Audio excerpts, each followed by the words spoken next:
Kalisperassas, está começando mais um episódio do podcast Falando Grego, um espaço de diálogo profundo, técnico e humano sobre medicina e seus caminhos. Hoje temos a honra de receber um dos grandes nomes da ortopedia de Uberaba, de Minas Gerais e do Brasil. Nosso convidado é formado pela Universidade Federal do Triângulo Mineiro, onde foi chefe da disciplina de ortopedia, professor, mestre e doutor e atualmente é coordenador do Serviço de Residência Médica da Ortopedia, colaborador da disciplina da Uniub Uberaba, ex-professor da Faculdade de Fisioterapia e de Medicina. Médico pós-graduado em ortopedia pela USP de Ribeirão Preto, possui ampla experiência administrativa, esse é um dos grandes detalhes do professor Murilo Rocha, tendo sido inclusive ex-diretor da Unimed Uberaba. Examinador da Sociedade Brasileira de Ortopedia e Traumatologia, onde fomos companheiros e amigos por mais de 27 anos, indo para Campinas para examinar novos ortopedistas. O professor Murilo fez sua subespecialidade em pé e tornozelo. Hoje está aqui também como um grande companheiro de equipe. Temos que lembrar daqueles que se foram e colaboraram na construção da ortopedia moderna. Disciplina, serviço de residência médica, professor Elbas, professor Joaquim José de Oliveira, professor Álvaro Lopes Cansado, pai e filho, e os que se foram mais recentes, professor José Wagner de Barros, o grande idealizador da ortopedia moderna. Isso ninguém tira do professor José Wagner, com subespecialidade na UFTM e o professor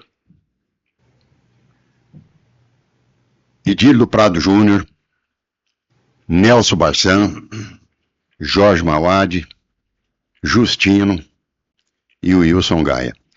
Todos esses que já se foram colaboradores e eram distinguidos como docentes, todos eles, embora alguns staffs sempre colaboraram na ortopedia como verdadeiros docentes.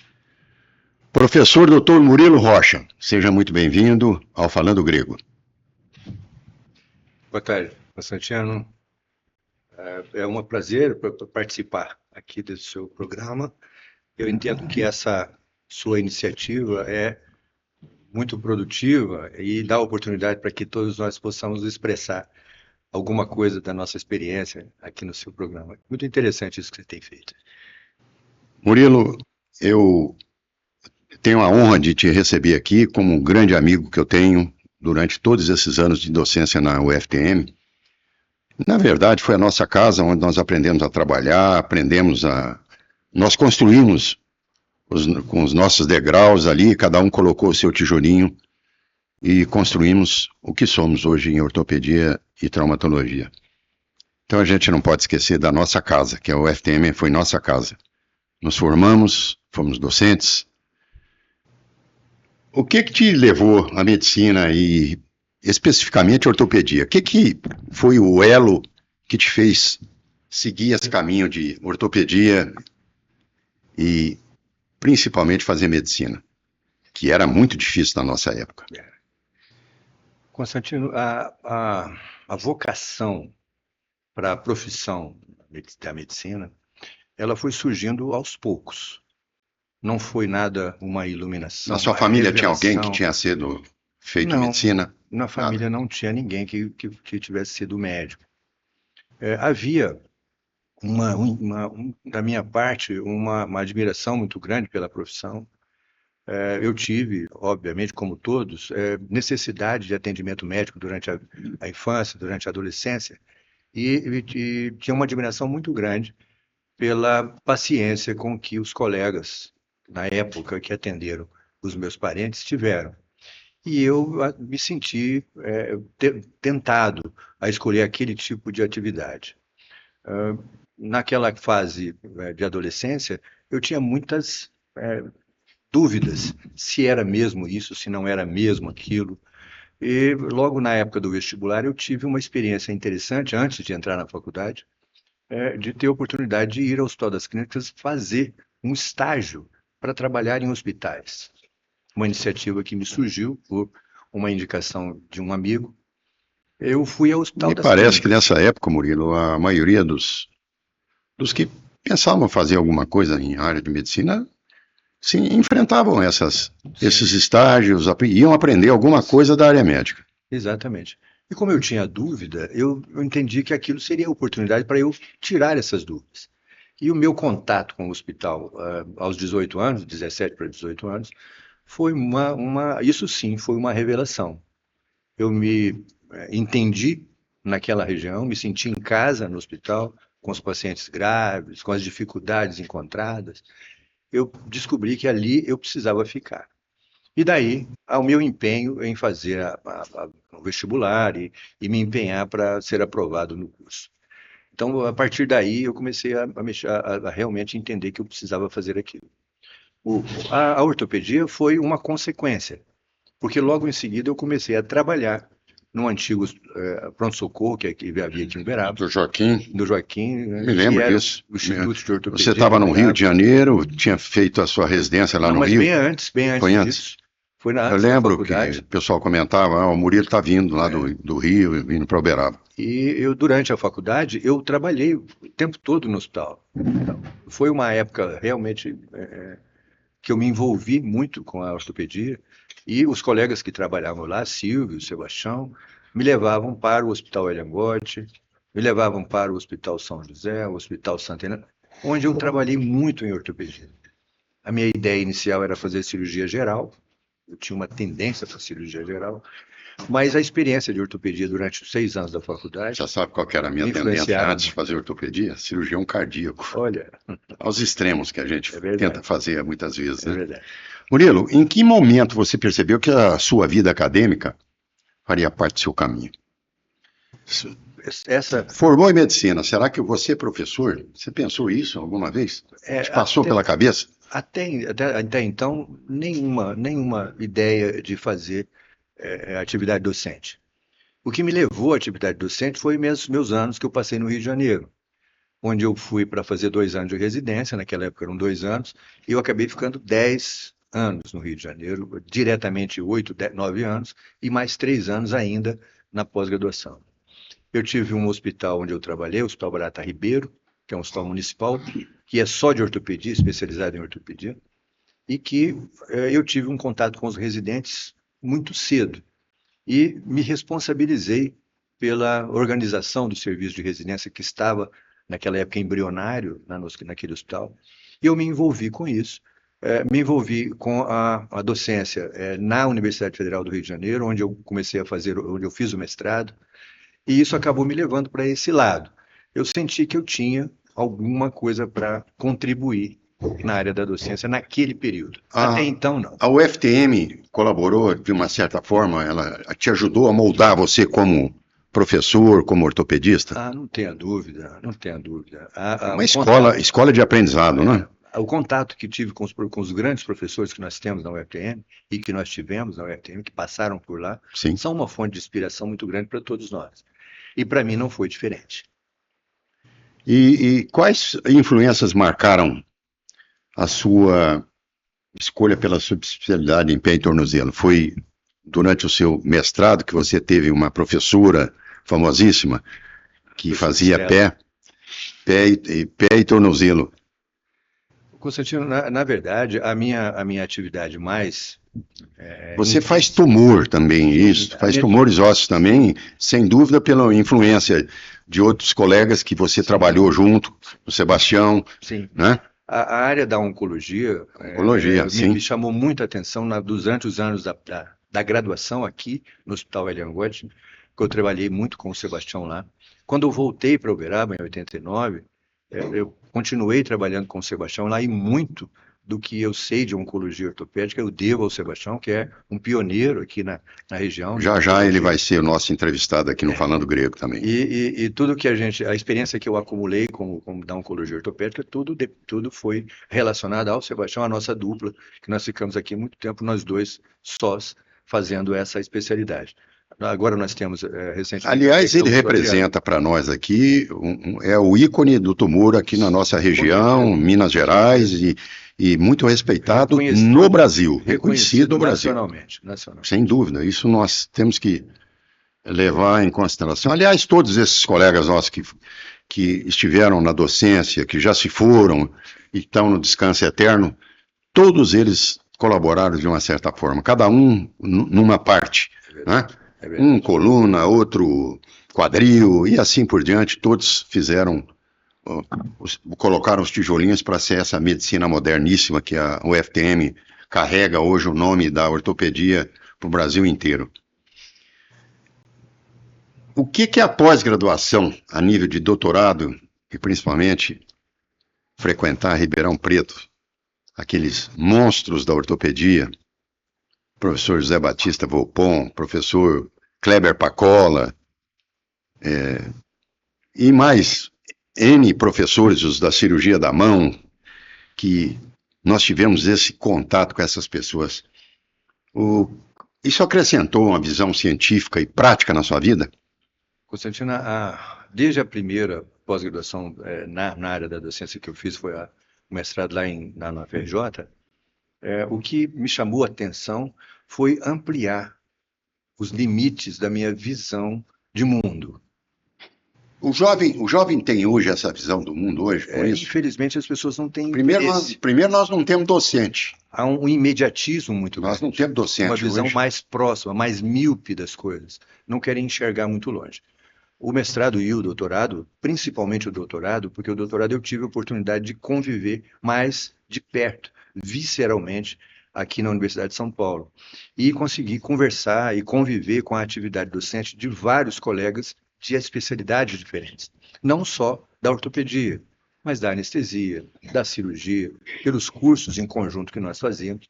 E isso ampliou muito o meu ângulo de visão, o meu limite de visão em relação ao mundo específico, mas também à medicina em particular. E qual a diferença hoje, Murilo, daquela época em que nós nos submetemos a fazer mestrado, doutorado, com o dia de hoje? O professor José Batista Volpon me deixou terminar o mestrado antes dos 5 anos. Ele falava isso claramente para a gente. Pode deixar pronto sua tese no ano que vem, mas você vai cumprir os 5 anos. Né? Essa era a meta dele de ensino. Né? Será que hoje é assim? Não é assim mais. O que havia naquele momento, né, naquela fase, era uma consciência de que o conhecimento que a gente adquiria naquela situação, naqueles cursos, não era um conhecimento específico. Era muito mais que isso, né? Ia muito além de um conhecimento específico da ortopedia ou da docência. Era uma possibilidade de amadurecer pessoalmente também. E isso leva tempo. Não há como apressar isso. É preciso que haja uma sedimentação das informações, uma construção de um conhecimento mais demorado. E as pessoas daquela época tinham essa noção muito entranhada e conseguiam fazer isso. Nós temos exemplos muito gratificantes de pessoas que avançaram, amadureceram depois desse tipo de curso, porque há uma necessidade de um tempo de maturação. Você vê a comparação, Murilo, da época em que você fez seu mestrado, seu doutorado, você ia consultar para saber informações de periódicos, você tinha que abrir aqueles livrões lá na USP e ficava lá, às vezes, o dia inteirinho lá na biblioteca, procurando página por página, página por página. Hoje, com a internet, com a inteligência artificial, mudou tudo. O que eu vejo de grande diferença não é que a pessoa ou que os jovens tenham defeitos, não é defeito, é uma outra realidade. É uma adaptação de outra realidade. As informações estão à mão, não estão aqui do lado, estão na minha mão, literalmente na mão pelo telefone celular. Então as pessoas os jovens não se interessam em guardar na memória, de evoluir para outras questões, simplesmente querem a informação e utilizá-la o mais rápido possível. Isso, por um lado, é muito interessante, tem um lado positivo, mas tem um lado negativo que é muito maléfico, principalmente na nossa profissão, que é a humanização, a desumanização da nossa atividade. Esse é um grande problema, esse é um problema que a gente precisa, nós como professores. E nós vamos falar aqui agora sobre o ensino médico e residência em ortopedia, que eu acho que eu preciso muito da sua experiência, das suas informações, da sua vivência nesses longos anos como docente na UFTM. Como que você enxerga a evolução do ensino de ortopedia no Brasil nas últimas décadas? Há uma heterogeneidade muito grande, Constantino. Nós temos serviços que são muito bem organizados, historicamente muito bem organizados, com um corpo docente de altíssimo nível e que forma ortopedistas que não são no mesmo nível dos docentes. Porque a dedicação desses residentes não é a mesma. A influência desses docentes não é a mesma, não é captada pelos residentes da mesma maneira. Será que na modernidade hoje das residências, a obrigatoriedade de tantas horas semanais, você não pode ultrapassar tantas horas de plantão? Eu me lembro do Zé Wagner, ele falava aqui, ó, você vai assinar um papel em branco, que é a sua demissão. Se você não fizer o que nós orientamos aqui, rua. E o Zé tinha essa característica, né? É isso mesmo. Ele tinha essa característica e ele exigia mesmo do residente. Não tinha esse negócio de deu plantão seguido, 24, 48, para dar 3 dias seguidos, que o residente tinha que cumprir o dever dele. Há uma tendência dos médicos recém-formados procurarem por uma remuneração alta, nada contra, muito cedo, e colocar isso como objetivo imediato da vida dele. E a residência, como tem uma bolsa que é restrita, eles querem arranjar uma maneira de trabalhar em outros lugares e começa a colocar essa atividade como primeira. Como limite. E aí não se dedicam tanto aqui. O nosso papel lá tem sido, a nossa luta lá, tem sido demonstrar para esses residentes que a primeira atividade primária, atividade principal que ele deve ter é o treinamento em serviço, que é a residência. E não tem nada contra trabalhar fora, mas isso é uma atividade secundária, que nós não temos nada contra isso, a residência hoje permite que fora do horário de serviço o residente faça isso, mas isso precisa ser limitado a fora das horas de atividade. Há uma tendência dos residentes quererem mudar essa realidade. Na minha época, Murilo, eu fiz residência em Brasília. Eu tinha credenciado, os 3 serviços eram o Hospital de Base, que era o antigo Hospital Distrital, Universidade de Brasília, e o serviço do Hospital das Forças Armadas, onde eu fiquei. Todos os 3 serviços, nós dávamos plantão de segunda a quinta e ocasionalmente nos intervalos que a gente não tinha no Hospital de Base. No Hospital de Base, você entrava sexta às 7 horas e saía domingo de manhã. Domingo de manhã. Era uma loucura. Brasília era uma loucura, o Hospital de Base. E a universidade nós tínhamos, com o professor Odílio, não esqueço disso, o professor Odílio, que era uma sumidade em ortopedia, era um grande teórico da ortopedia, não era cirurgião, mas muita coisa de biomecânica que naquela época ele desenvolveu dentro da Universidade de Brasília. Você vê, será que o residente hoje, Murilo, faz isso? Ele vai ocupar o tempo dele com essa obrigatoriedade que tinha na nossa época? Pois é, com essa velocidade que as informações chegam, com essa facilidade que os residentes e os graduandos também têm das informações, eles querem um atalho para as regiões, para as atividades que eles entendem como mais lucrativas. E querem um atalho, não querem passar pela maturação que é necessária. Eles querem passar por um atalho. Então eles veem a cirurgia como a atividade principal. Esquecem que antes disso eu preciso fazer o diagnóstico, eu preciso conversar com o paciente, eu preciso confirmar tudo isso antes de indicar o tratamento cirúrgico e aí sim dominar a técnica cirúrgica. Há uma pressa de passar diretamente para a atividade cirúrgica, desprezando, menosprezando as outras atividades, que são essenciais para a atividade médica. Murilo, nós já fomos chefes de serviço, fomos supervisores, muitos de nós, mas a gente não tinha um carisma de ser administrador. Eu me considero que eu nunca fui um grande administrador. Tinha as minhas vontades. Quais são hoje os maiores desafios de coordenar um serviço de residência médica? Você tem essa experiência, porque não pode ser bonzinho passar a mão na cabeça do residente.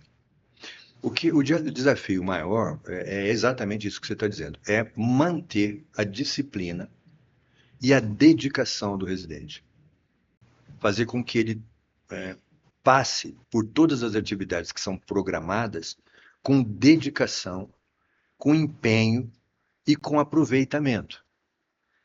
Nós não tínhamos, até recentemente, nenhuma ferramenta muito clara de avaliação do aproveitamento dos residentes. Nos últimos tempos, nos últimos 10 anos, há um movimento na avaliação, tanto da graduação quanto da pós-graduação, mas da residência, notadamente, uma forma de avaliar os residentes para que a gente possa permitir que ele assuma atividades de maior periculosidade. Então, nós temos que atribuir ao residente, não é da nota, mas nós temos que atribuir ao residente, desde o primeiro dia, uma confiança para que ele faça alguns procedimentos. Mas a prova da Sociedade Brasileira de Ortopedia tem a parte prática. Sim, isso tem valor? Tem valor. E dá para avaliar o nosso ex-residente? Avaliar o residente de uma maneira geral, a parte prática?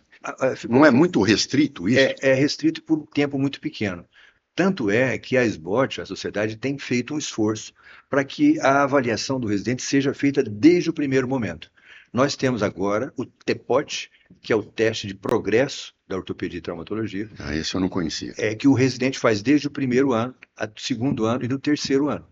A prova em si, da nossa especialidade para a obtenção do título de especialista, ela é uma prova muito completa e que realmente avalia se o residente cumpriu os 3 anos de forma adequada. Ela é muito boa, mas sozinha ela não consegue fazer isso. Primeiro, porque há uma possibilidade do residente conseguir fazer a prova e não ter feito uma residência perfeita ou muito boa. Há cursinhos de preparação para fazer a prova. E aí, isso acaba ficando um pouco distorcido. A sociedade tem feito um esforço para mudar esse panorama, avaliando os residentes desde o início e utilizando as tecnologias ou fórmulas de avaliação que sejam formativas e não só somativas. E, principalmente, na prática. Atualmente, há as chamadas de EPAs, que são, é um termo em inglês, para atividades que podem ser confiadas ao residente. Então, existem várias EPAs, várias situações que o residente é avaliado. Nós estamos colocando isso em prática desde o segundo semestre do ano passado, com cada staff fazendo essas avaliações, acumulando um banco de dados para saber se o residente foi bem, foi mal, com feedback para o residente, para que isso seja catalogado ao longo dos 3 anos de residência e, no final, falar para ele que ele pode ser condecorado com o título de especialista, ou se ele tem que repetir mais 1 ano ou mais 6 meses. Agora eu vou te fazer a pergunta mais importante sobre residência. O que você considera indispensável na formação de um bom residente em ortopedia? É o treinamento em serviço, como é o nome da nossa residência. Por mais que nós tenhamos um programa teórico para que o residente tenha contato com os conhecimentos teóricos, a base, que é fundamental, se nós não tivermos a aplicação desses conhecimentos teóricos, o residente vai ficar perdido. Você citou aqui mais cedo as noções de biomecânica. Um ortopedista que não tem noção de mecânica... Ele não sabe pregar um prego. Ele não consegue... Não sabe parafusar. Ele não consegue aprofundar os conhecimentos, fazer com propriedade aquelas atividades. Mesmo uma das cirurgias mais simples, ele precisa ter esse raciocínio. Associar esse raciocínio de biomecânica com a biologia, que é o músculo, o osso, a atividade biológica que o osso tem. Se não conseguir associar isso, ele não consegue indicar um tratamento corretamente. E ele não vai realizar aquilo que deve ser realizado tecnicamente. Exatamente. Ele vai ter dor de cabeça. Exatamente. Murilo, a nossa residência da UFTM, eu já me aposentei, estou afastado, e eu sei que algumas décadas anteriormente a gente tinha muitos cursos que vinham a gente convidava os professores, eles vinham aqui, nós fazíamos cursos práticos, desenvolvemos curso AO aqui, né? Para muita gente saber o que é AO, é a organização que estuda a osteossíntese. E a chave de fenda sextavada, quem desenvolveu foi a O. Né? Não foram os engenheiros mecânicos dentro em Davos, no sistema que a O Exato. tem um sistema dos mais desenvolvidos do mundo.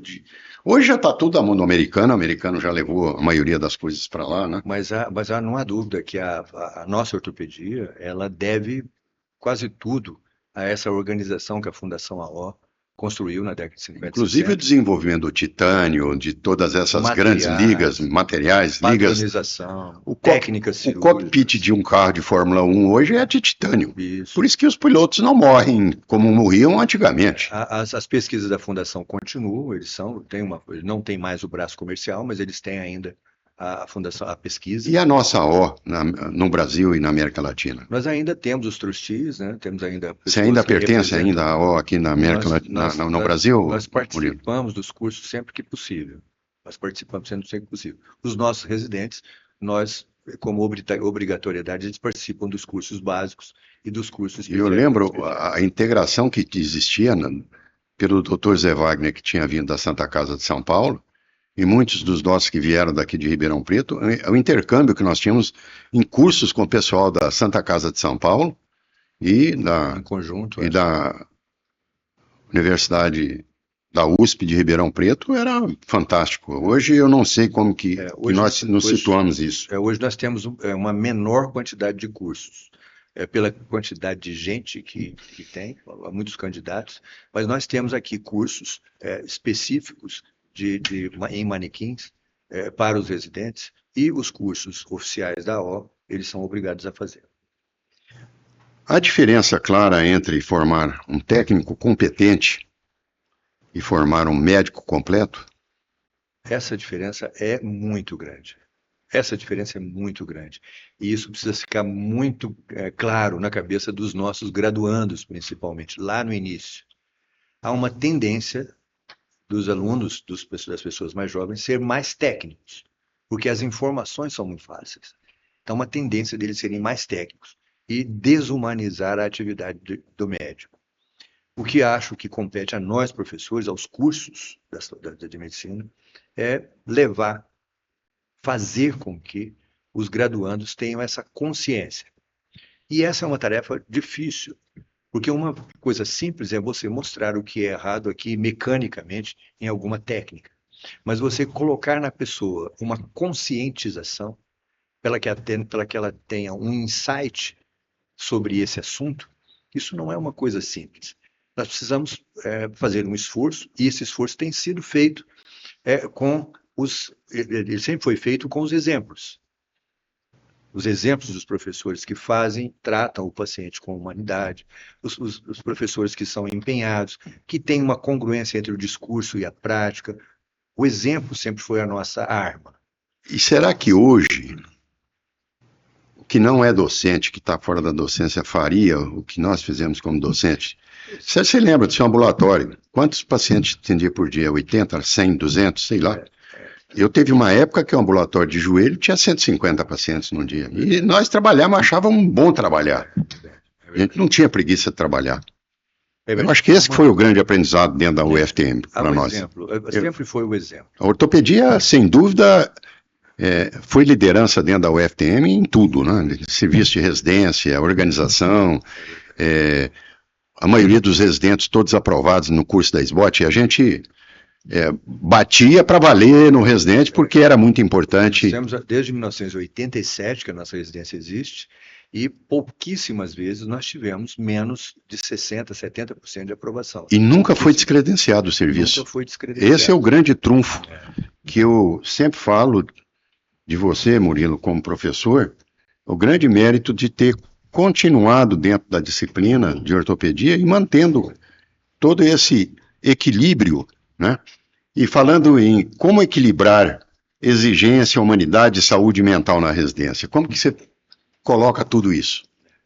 Constantino, há uma dificuldade grande de lidar com um grupo muito grande de pessoas jovens em aprendizado. Nós temos 15 residências. 5 de cada ano. 5 de cada um. 5 de cada ano. Hoje nós somos em 3. Já estão pleiteando para levar para 4 anos. Pois é. Há muito tempo, não sei se ainda vão Nós conseguir. temos 5. Então, o que nós temos que fazer é conversar com esses residentes, dar oportunidade para eles se expressarem. Há uma iniciativa, já tem alguns anos, de alguns serviços, e aqui a gente tem isso informalmente, de criar a figura do tutor.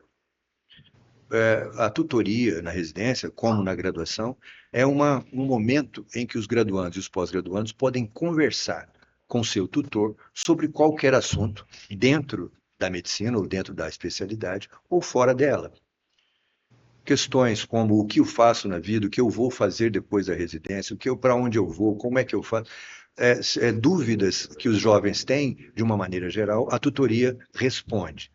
Nós aqui tivemos alguns tutores informais que funcionaram muito bem, e eu cito o exemplo aqui, nosso caríssimo Nelson Barçan, que era um colega que tinha uma abertura muito grande com os residentes. Ele tinha um carisma muito grande com os residentes. Muito grande. Ele era natural, a tutoria do Nelson tutoria era natural. Era. Então, nós hoje não estamos carentes disso. Faltam você, faltam o Zé Wagner, falta o Edílio, que tem essa cabeça rica, que pode conceder, que pode explicar. Mas nada administrativo para mim. Nada. Infelizmente, nós não temos muita gente com essa formação. Nós temos alguns colegas brilhantes no serviço, mas ainda não tem a dedicação que nós precisamos. Hoje talvez eu mudasse um pouquinho, depois que eu passei a parte administrativa da Unimed, eu acho que eu aprendi muita coisa. Fiz uma pós-graduação na área de administração de assuntos relacionados à parte médica. Isso nos ajuda muito. Eu talvez hoje fosse diferente um pouquinho, não fosse passar a mão na cabeça de residente como eu era, né? O perfil do residente mudou muito nos últimos anos, e em que sentido, Murilo? O sentido principal que eu vejo é o imediatismo. Não é a ideia, o residente ele chega não com a ideia de aprender, de aprimorar o que ele já conhece, de aprofundar o que ele já conhece. O residente chega querendo saber o horário que ele trabalha, que hora que ele pode sair para ele trabalhar fora. Essa ideia, não é claro que não são todos, mas há um perfil médio que caminha para esse lado. A nossa dificuldade tem sido convencê-lo que é muito mais gratificante, em todos os pontos de vista, para que ele aproveite melhor, para que ele se aprofunde melhor, para que ele seja um melhor profissional, se ele colocar a atividade da residência como primeira, como a principal, e não como a secundária. Obviamente, todo mundo precisa ganhar dinheiro, mas é preciso que haja um tempo para isso. Então, essa dificuldade nós temos. O perfil do residente mudou nesse sentido. Muitos residentes chegam no serviço com 3, 4 anos de formado. Já trabalhou como médico geral em várias outras atividades e tem a sua rotina de trabalho e quer encaixar a residência nessa rotina. E nem sempre é possível. E aí nós temos dificuldade para colocá-lo aqui, para colocá-lo para lá. Então essa para mim, é a maior dificuldade. A Comissão Nacional de Residência Médica tem feito também um esforço para que o trabalho do residente seja bastante profissional. Isso tem um lado que vai nos facilitar como administradores dos programas de residência, mas, na minha opinião, descaracteriza um pouco a residência médica, que é um período de dedicação intensa, acentuada ao serviço para aprendizado. Profissionalizando, nós estamos dando a oportunidade dele ser um profissional do aprendizado, e não um dedicado espontaneamente, com todo o empenho que ele pode dar, só com horários e com obrigações contratuais. Tem o lado bom, mas tem também o lado negativo. Sem dúvida. E nós temos uma grande vantagem. Nós temos o nosso relacionamento com Belo Horizonte é um dos mais sadios. E eu fico muito orgulhoso de lembrar que quantas vezes nós fomos convidados a participar de eventos em Belo Horizonte, a gente era convidado sempre a participar como palestrante, presença de mesa e etc. Como que continua esse relacionamento da SBOT Minas hoje com a residência de Uberaba, a UFTM? Constantino, nós temos eventos em comum em várias oportunidades. Nós aqui, os colegas mais jovens que entraram mais recentemente, têm uma relação muito estreita. Eu, por conta de outras atividades, não tenho como manter isso, mas ainda vou em vários eventos aqui regionais, Uberlândia, aqui, Araxá. Sim, sim. Tenho ido. A gente em tem Belo um Horizonte. relacionamento fantástico também com os colegas de Pessoal Uberlândia, que A integração do nosso serviço é uma integração boa. é Triângulo Mineiro inteiro. Isso. Triângulo Mineiro e Minas Gerais inteira. Isso. É muito Né? boa a integração. A gente consegue fazer muita coisa. Juiz de Fora, Governador Valadares, lá no norte, Montes Claros. Quantos desses colegas nos encontramos nos congressos mineiros e nos brasileiros, e a gente sempre destacando a importância de Minas Gerais. Quais que são os erros mais comuns que você observa no jovem ortopedista no início da carreira? Nós temos um risco muito grande do jovem ortopedista no mercado de trabalho. E esse risco, ele está se mostrando ele realmente acaba enredando muitos profissionais, que é a sedução pela técnica e a falta de humanização da indicação dos tratamentos em geral. O mercado, ele é um mercado saturado. Saturado não, ele é muito cheio. Saturado talvez não seja a palavra, mas é um mercado que é muito cheio de seduções. Principalmente a nossa região. Então, nós temos várias oportunidades para fazer procedimentos. Recentemente, um colega eminente, um urologista, filho do Miguel Cirúrgico, escreveu na Folha de São Paulo um artigo muito interessante. Eu acho que eu vi esse artigo dele. Muito interessante. Fantástico. Ele conseguiu traduzir uma realidade que nós estamos vivendo já tem algum tempo. Ele fala que o paciente acaba sendo uma commodity para o médico.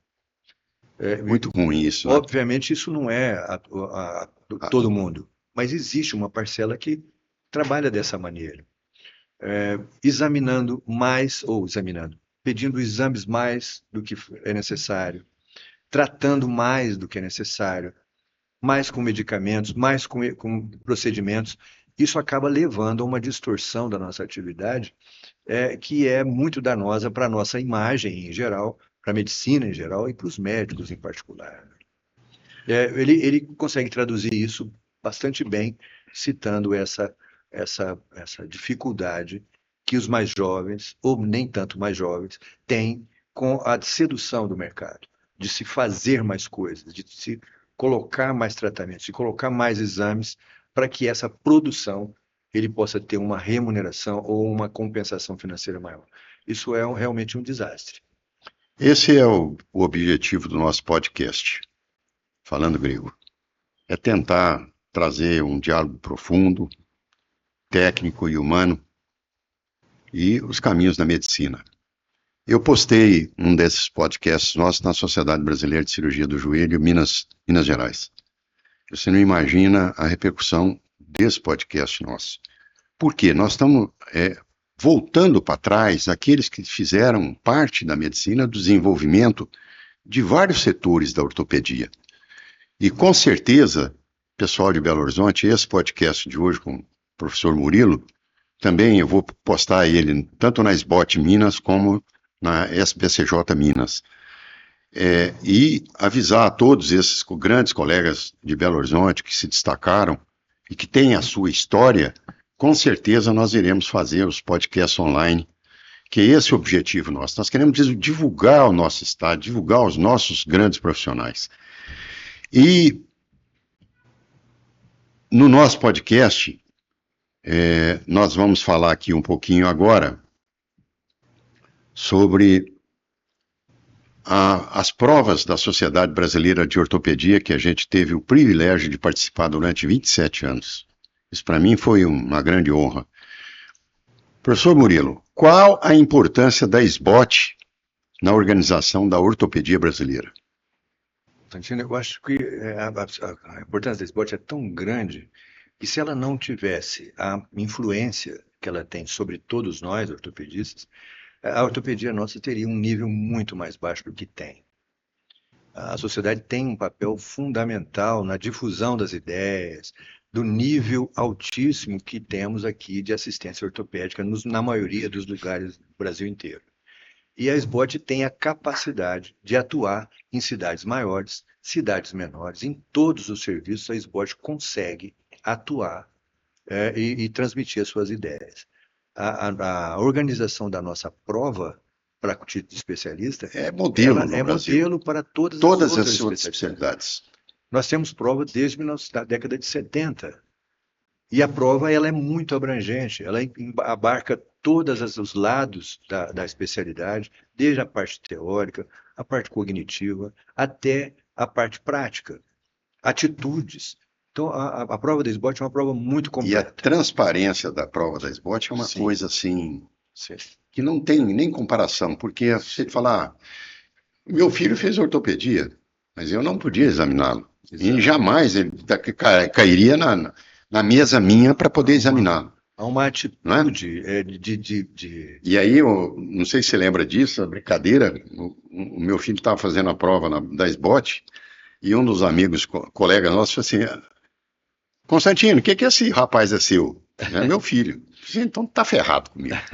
E saiu maravilhosamente bem, fez o papel dele também, como todos os residentes que procuram fazer esse grande papel, que é ser aprovado na prova da SBOT. O que me chama muito a atenção na SBOT, além disso que eu já disse aqui, da SBOT conseguir penetrar em todos os serviços, é a participação dos nossos associados em todas as atividades da SBOT. E você tem filho ortopedista, né, Murilo? Também. E já passou por essa prova da SBOT e você, o coraçãozinho, com certeza bateu acelerado. Com certeza. É uma prova que traz um estresse. Meu filho sempre fala, o Constantino Júnior, sempre converso com ele. Se teve uma coisa estressante na vida, foi fazer a prova da SBOT. E ela proporciona um crescimento muito grande. Muito grande, profissionalmente. O indivíduo que passa na prova da SBOT, ele se mostra num nível capaz de poder executar tudo aquilo que ele aprendeu. O que ainda precisa evoluir na formação ortopédica em nível nacional, hein, Murilo? Eu acho que, por mais que a gente tenha possibilidade de intercâmbio de residentes participarem de outros serviços, conhecerem outros serviços, eu entendo que essa é uma barreira que nós precisamos vencer. Nós temos essa oportunidade de fazer convênios, de fazer parcerias com serviços outros, para que o nosso residente possa conhecer serviços diferentes. Mas há uma resistência de várias correntes, inclusive dos próprios residentes, de se deslocarem. Mas eu entendo que o intercâmbio mais, como é que eu vou dizer, mais corrente, mais habitual, seria uma coisa bastante boa que a gente tivesse. Que os residentes pudessem fazer um intercâmbio, conhecer outros serviços. Eu acho que isso seria uma coisa interessante de ser feita.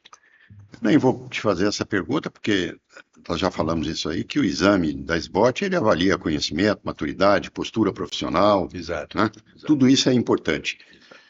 A subespecialização, Murilo, a subespecialização precoce, ajuda ou atrapalha o jovem ortopedista? Constantino, por mais que haja necessidade, né, de aprofundamento em técnicas específicas, e nós estamos aqui falando não só de técnicas cirúrgicas, mas técnicas diagnósticas, técnicas de indicação. Por mais que a gente necessite disso, a formação geral do médico é fundamental. A formação geral do ortopedista é fundamental. Ele precisa ter um conhecimento do todo para que ele possa depois se aprofundar nas particularidades da subespecialidade que ele escolheu. Então, a subespecialização precoce, ou seja, a escolha de um tipo de atividade muito cedo, acaba tolhendo, acaba obscurecendo a vontade que ele tem de conhecer o ser humano, né, o paciente como um todo. E isso acaba atrapalhando. Nada contra a subespecialização, muito pelo contrário. A medicina em geral, ela tem uma expansão de conhecimento que ninguém domina tudo. É preciso mesmo que as pessoas se dediquem a uma especialidade, uma subespecialidade, a alguma coisa bem profundamente. Mas eu entendo que a subespecialidade muito precoce atrapalha. Você já explicou por que você seguiu o caminho também dos tumores ósseos? Mas por que que o tornozelo ainda é uma área subestimada por muitos médicos? Pois é, há uma banalização das lesões do tornozelo e do pé, né? Se imagina que as lesões são muito comuns e muito leves e muito simples. Isso acaba levando a Mas eu conheço muitos atletas que ficaram, não conseguiram seguir a carreira por causa de a problemas do perda, tornozelo. perda de função completa por lesões simples que poderiam ser tratadas de forma diferente. Acredito que a tendência dos colegas em geral considerarem as lesões do pé e tornozelo de forma menos rigorosa é imaginar que todas elas são simples. E não são. Algumas são graves e bastante graves, e que a solução, se não for feita em tempo hábil, vai gerar uma insuficiência importante. Qual que são as patologias hoje que mais desafiam o ortopedista da área de pé e tornozelo? As patologias comuns, mais comuns. Arcos valgo, Hallux valgus, que é uma deformidade crônica e que a que solução é o ideal. joanete, né, que nós falamos Exatamente. para os nossos leigos. Exato. E que a solução ideal não existe, né? Existem mais de 200 técnicas para tratamento de Hallux valgus. Se tem muita técnica, nenhuma é Provavelmente você definitiva. deve ter feito pelo menos 190 dessas técnicas, dessas E 200. a solução definitiva não Não existe, existe, né? né? Porque tem muita particularidade com cada paciente, desde peso, Não é idade, receita de sexo. bolo, né, Murilo? Não é uma receita de bolo. Algumas evoluem muito bem, outras muito mal. Então, eu entendo que o hálux valgus, mas as lesões do tornozelo em relação à cartilagem também são um desafio.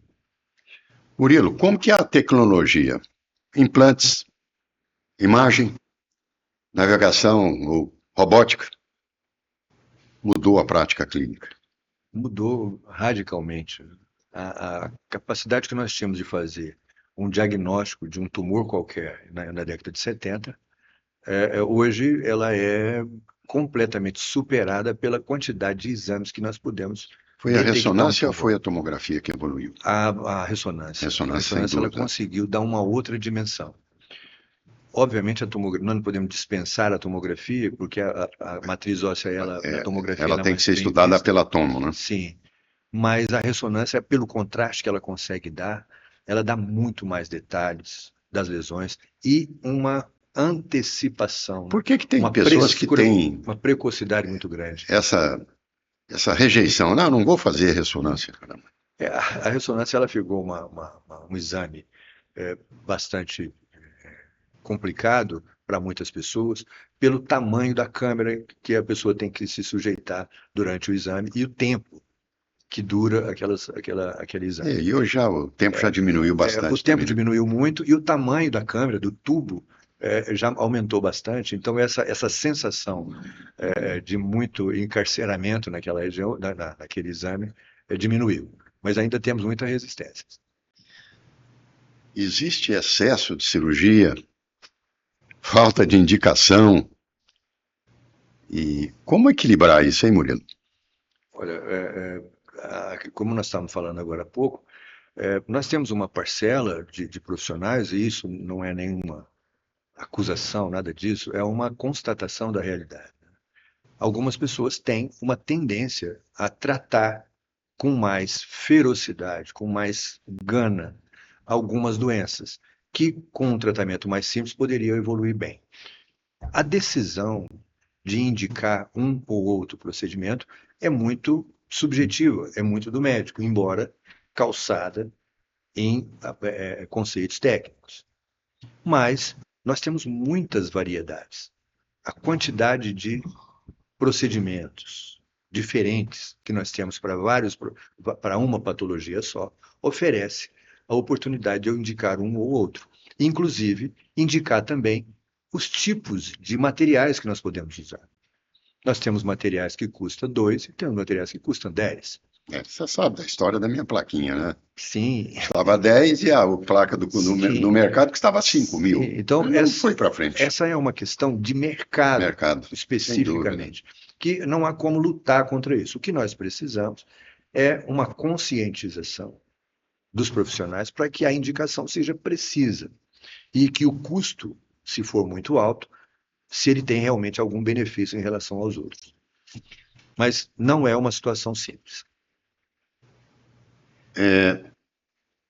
Nós vamos mudar agora o nosso assunto também e vamos tentar tirar um pouco da sua experiência, que você também trabalhou em gestão médica na Unimed Uberaba. Sim.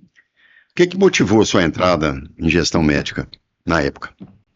Você diretor da Unimed, Na verdade, diretor de saúde. saúde, Na né? É o verdade, cargo mais espinhoso que era tem. espinhoso. Na verdade, o que aconteceu foi um convite, na época do colega Sétimo, que ia passar para o segundo mandato, e ele me fez um convite dizendo que eu tinha uma experiência lá no hospital, em gestão, e gostaria que eu participasse. Eu titubeei muito na época para fazer isso, porque eu não tinha um conhecimento claro do que seria uma cooperativa. Mas tinha muita curiosidade para participar, porque eu sou cooperado desde sempre, e queria saber como funcionava. Então eu entrei em duas vertentes. Uma para conhecer exatamente o que era uma cooperativa e para colaborar. No sentido de que, como eu era cooperado há muito tempo, eu entendi que era um chamado para a cooperação. Sim, não tem dúvida. Então, geralmente a gente A gente participa faz exatamente isso. com essa Levar ideia. um pouco, aprender um pouco e levar a nossa experiência. Exato.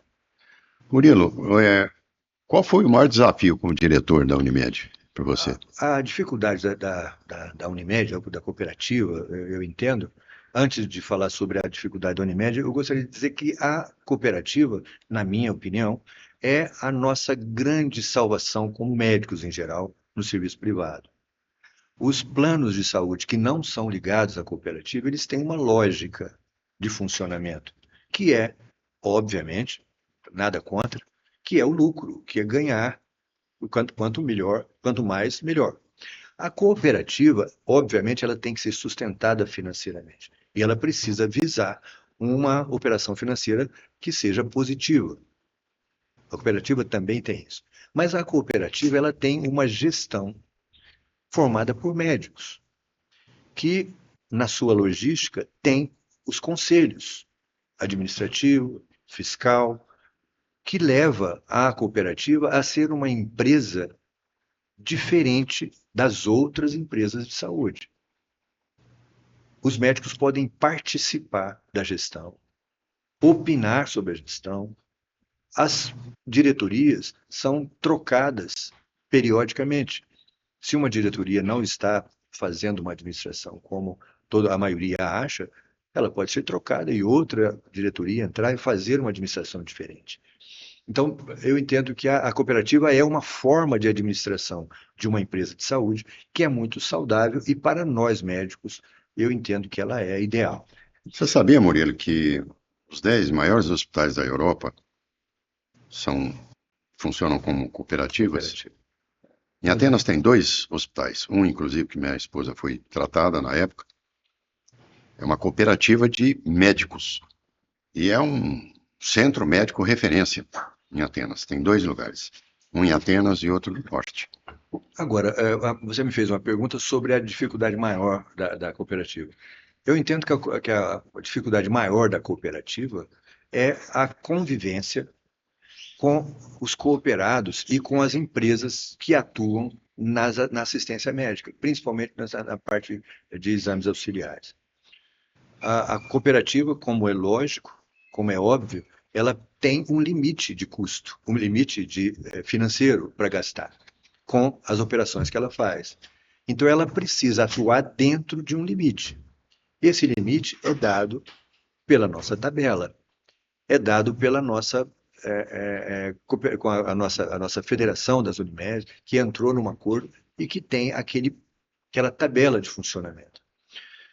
E nós, médicos em geral, nós somos profissionais que nos consideramos e somos profissionais liberais, que trabalhamos com uma ideia de que é necessário dar o melhor para o paciente. Nem sempre esse dar o melhor para o paciente é o mais caro, mas às vezes é. A cooperativa tem muita dificuldade de lidar com o que é mais caro, com o que é mais barato, com o que é mais adequado, com o que é mais justo. A justiça, em geral, ela trabalha com a ideia de que o paciente tem direito a tudo. Os contratos da Unimed limitam olha, você vai ter direito a essa tabela. Mas se o paciente entrar na justiça, a justiça fala, não, o paciente tem Tem direito direito. a Direito adquirido. outros recursos. E isso acaba dificultando muito, por mais que a Unimed Eu tenha. ainda quero trazer um advogado para exatamente esclarecer todas essas pendengas que nós temos dentro da Lá na nossa Unimed nós profissão. temos temos, né, uma assistência jurídica bastante Exatamente. amadurecida Eu vou convidar e o que pessoal. ela argumenta com a justiça para demonstrar que se for usado o mais caro, fora da tabela, fora, às vezes fora até da inspeção da Anvisa. Tem medicamentos, materiais que não estão dentro da Anvisa. E às vezes a justiça solicita que seja proporcionado a algum paciente. E isso acaba dificultando muito o processo. Mas eu entendo que esse amadurecimento tem acontecido. Isso era mais comum antigamente. Atualmente tem sido menos frequente. Eu vejo com menos frequência, não só aqui na Unimed, mas também nos hospitais públicos. A justiça tem feito menos esse movimento de oferecer qualquer coisa para todos os pacientes. Nós temos uma limitação orçamentária na Unimed, no SUS, nós temos limitação orçamentária. Nós não podemos fazer tudo. Nós fazemos o que é possível. Existem limites em tudo. Isso. E essa argumentação, esse convencimento, ele não é simples, mas ele precisa ser feito para que as coisas não vão por água abaixo.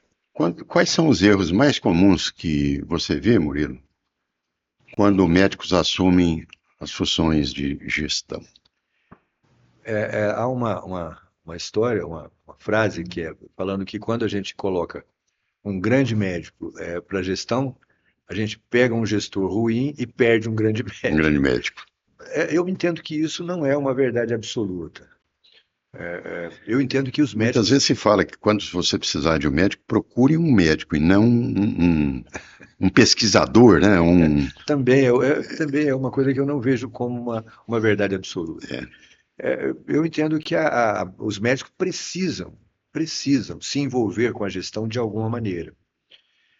De uma certa forma, a empresa é dele. Isso. Né? Então, é Acho preciso que que isso ele faz se parte. envolva, é preciso que ele conheça os mecanismos para que ele possa opinar, para que ele possa argumentar de forma sustentada, que ele tenha um estofo para que ele possa argumentar de forma sustentada.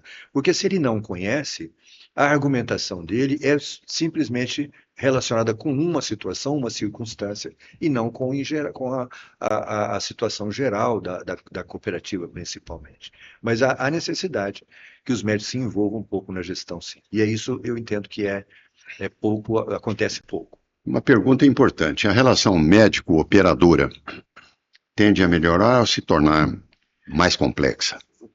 Eu entendo que a tendência é de melhora, porque eu não sei se eu sou muito otimista, mas eu entendo que há o O amadurecimento. fortalecimento da cooperativa é algo A importantíssimo. profissionalização, isso acaba amadurecendo e as coisas ficam um pouco mais Nós fluidas. estamos aqui com a nossa cooperativa de Uberaba já na tendência de botar a robótica já em funcionamento, né? Os colegas já estão fazendo treinamento, isso é Grande passo. maravilhoso, é um grande passo.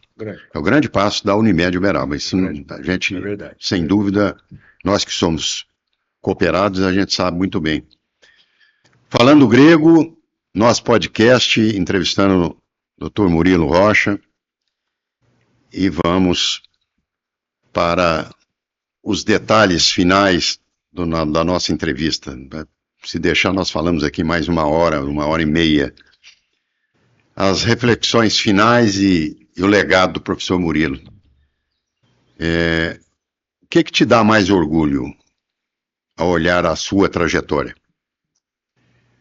Constantino, é a contribuição que eu consegui dar e ainda pretendo continuar dando na docência e na assistência, principalmente na assistência dos pacientes do hospital escola. Você continua ainda no Hospital Eliangote ainda?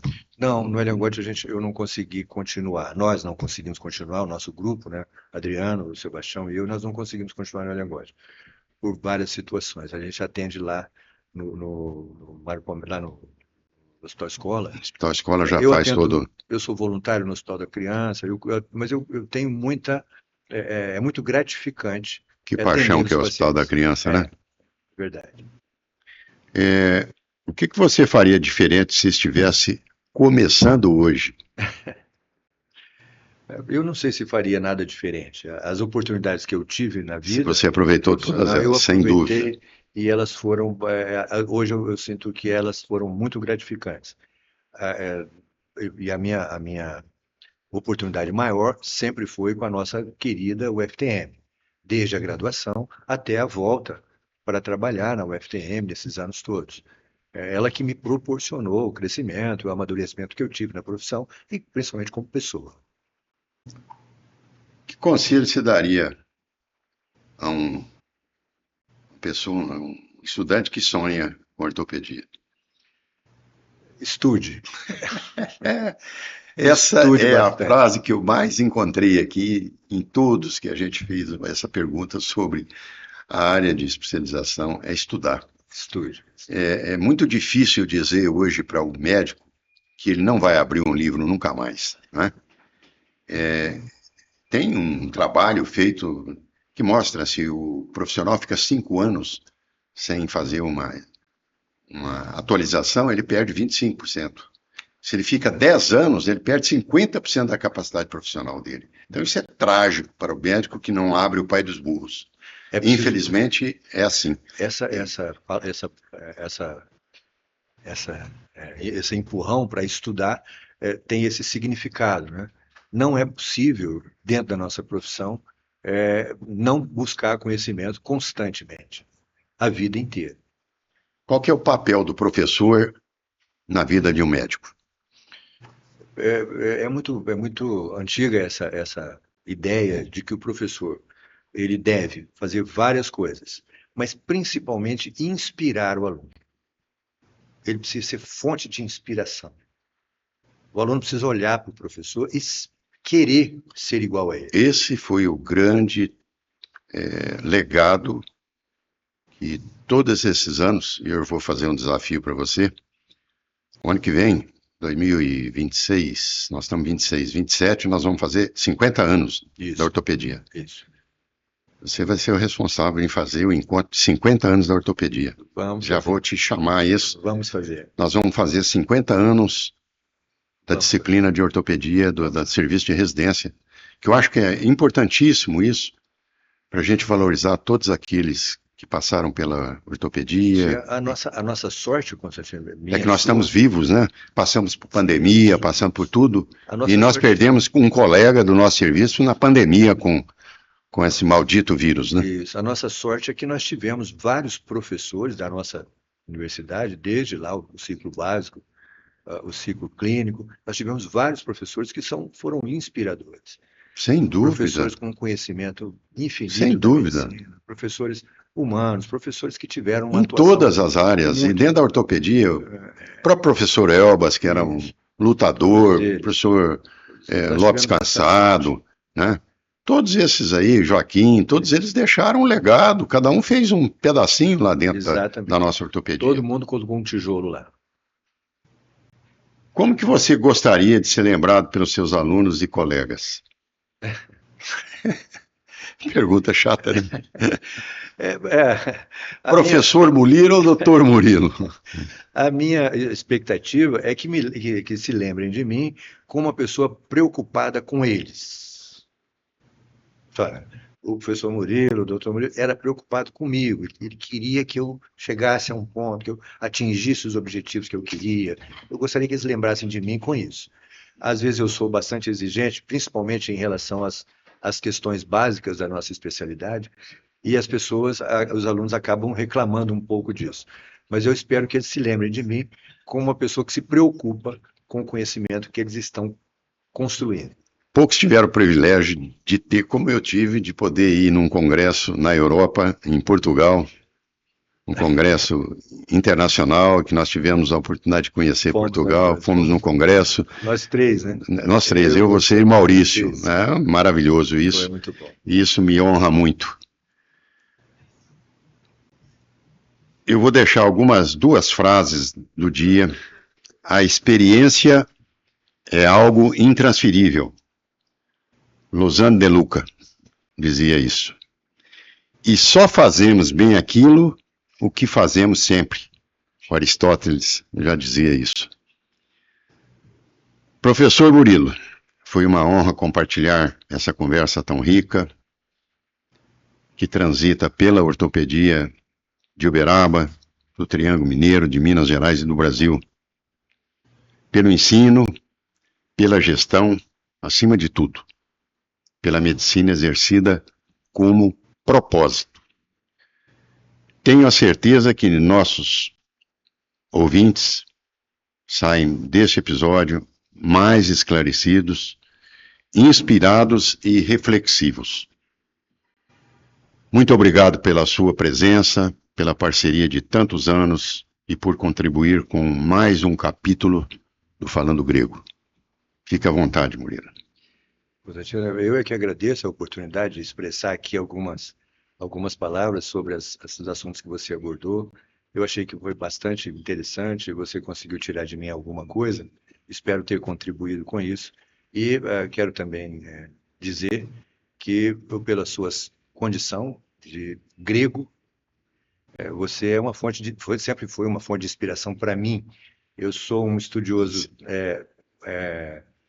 diletante da filosofia e o papel da Grécia e dos gregos, desde os pré-socráticos, são muito inspiradores. E essa inspiração você me deu. Meu caro Murilo, muito obrigado. E você que nos acompanhou, o nosso muito obrigado. Até o próximo episódio de Falando Grego Podcast. Muito obrigado. Obrigado, Murilo. Obrigado a todos que nos acompanharam.